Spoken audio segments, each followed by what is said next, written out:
Warahmatullahi wabarakatuh.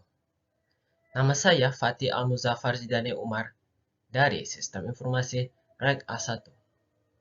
Baiklah, di sini saya akan menampilkan video tugas dari Kepemimpinan dan Keterampilan Internasional dengan judul Game Edukasi, Pemanfaatan Teknologi Komputer untuk Pendidikan. Baiklah, kita mulai.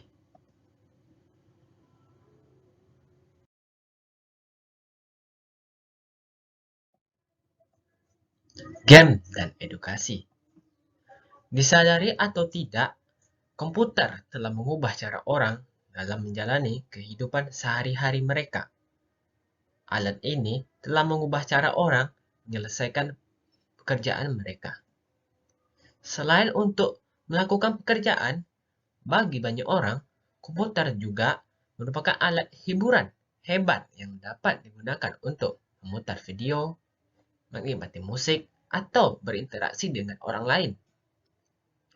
Dalam era informasi dan elektronika ini, banyak komputer bahkan memiliki dua fungsi yang berbeda sebagai alat untuk belajar atau meningkatkan keterampilan yang berbeda sekaligus menghibur pengguna. Program-program tersebut sering disebut sebagai game edukasi.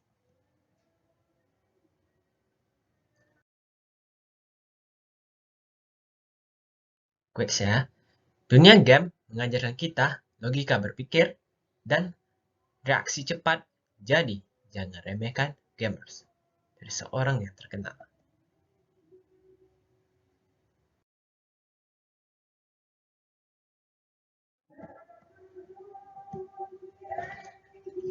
Banyak game edukasi dimaksudkan untuk anak-anak dengan bermain game sejenis. Anak-anak bisa belajar subjek yang berbeda, mulai dari matematika hingga bahasa Inggris. Biasanya, bahasa Inggris yang banyak dalam game. Penggunaan game dalam mengajarkan anak-anak dapat menjaga mereka dari kebosanan. Sayangnya, tidak semua topik, terutama yang sangat rumit, dapat berhasil diajarkan dengan menggunakan pendekatan ini. Tetapi, biasanya keterbatasan dapat dilakukan dalam satu atau lain cara di masa depan. Ada jenis lain dari game edukasi yang terutama ditujukan untuk orang dewasa. Variasi game tersebut sangat luas. Ada permainan yang bagus untuk mempelajari jaringan komputer. Sebagai contoh, ada permainan yang disediakan oleh Cisco yang dapat membantu seseorang menguasai sistem binar. Bisa dicari sendiri ya.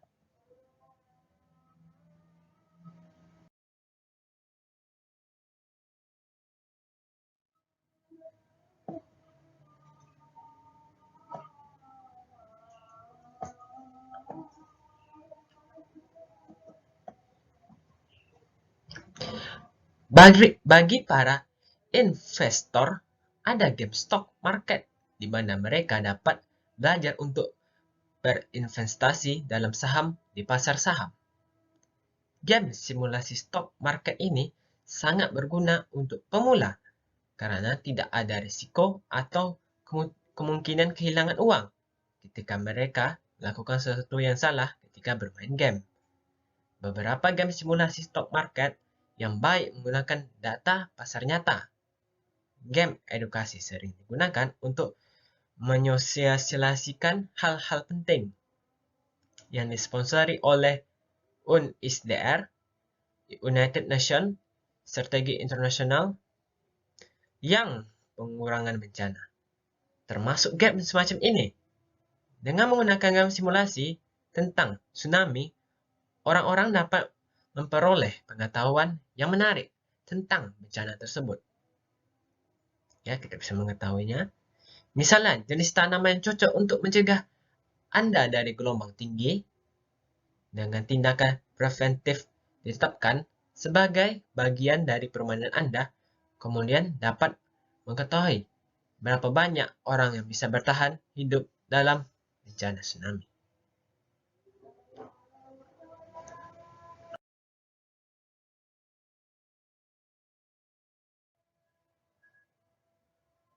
Tidak ada kata gagal, hanya ada kata usaha dalam diri seorang gamers. Ya, seorang gamer itu tidak ada kata gagal, tapi berusaha terus untuk mencapai sesuatu yang diinginkan. Ada banyak permainan menarik lainnya yang dapat dikategorikan sebagai game edukasi, dari yang berguna untuk belajar program sampai yang berisi topik yang bermanfaat untuk menguasai tabel prodik. Untuk sebagian besar dari kita, belajar dan hiburan adalah dua yang berbeda. Hal yang terpisah, tetapi dengan kemajaan teknologi, komputer dua kegiatan dapat dikombinasikan ke dalam bentuk game tersebut. Bentuk game edukasi. Mengubah tutorial yang membosankan menjadi sesuatu yang menyenangkan akan memberdayakan otak kita lebih menyerap subjek yang serius dengan lebih mudah.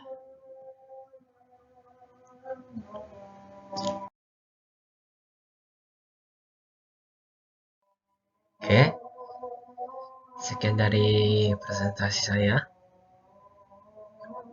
Meski cuma segini, tapi saya beginilah edukasi yang saya berikan, termasuk tugas dari Pak Widi, tugas mata kuliah kepemimpinan dan keterampilan internasional. Nah, sekian, cuma ini bisa saya sampaikan. Assalamualaikum warahmatullahi wabarakatuh.